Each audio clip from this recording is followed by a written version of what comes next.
ড্ৰাগছৰ ক্ষেত্ৰত মোৰ টুইটাৰ হেণ্ডেলটো ফলো কৰিলে আপোনালোকে দেখিব যে সদায় আমি কিমান কাম কৰি আছো কিন্তু সমস্যাটো বহুত গভীৰ আৰু আগতে কেতিয়াও ড্ৰাগছৰ ওপৰত আক্ৰমণ নোহোৱা কাৰণে সিস্টেমটো বহুত দলৈকে খিপাই গৈছে 1 গ্ৰাম হিৰোইন যিকোনো মানুহৰ পকেটত যাব পাৰে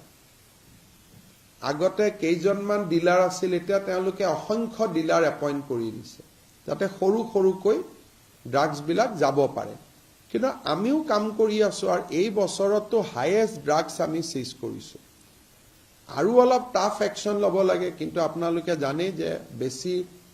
টাফ হলে অপজিশন বিলাকে বিধানসভা কোৰ্ট সকলোতে গৈ হুলস্থুল কৰে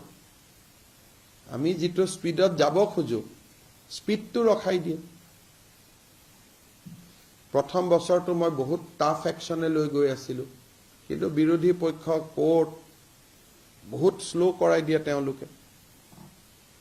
কয় আইনৰ জৰিয়তে যাব লাগে আইনৰ জৰিয়তে গলে সময় লাগে গতিকে ড্ৰাগছৰ বিৰুদ্ধে জিৰো টলাৰেন্স নীতি হ'ব লাগে কিন্তু আপোনালোকে হেবিলাকো হেডলাইন কৰি দিয়ে অপজিশনে কলে এনেকুৱা কৰে যেন আমি বেয়া কামে কৰি আছো গতিকে মোৰ মতেদি সকলোৱে বুজিব লাগে যে ড্ৰাগছৰ বিৰুদ্ধে সংগ্ৰামখন নন পলিটিক্যাল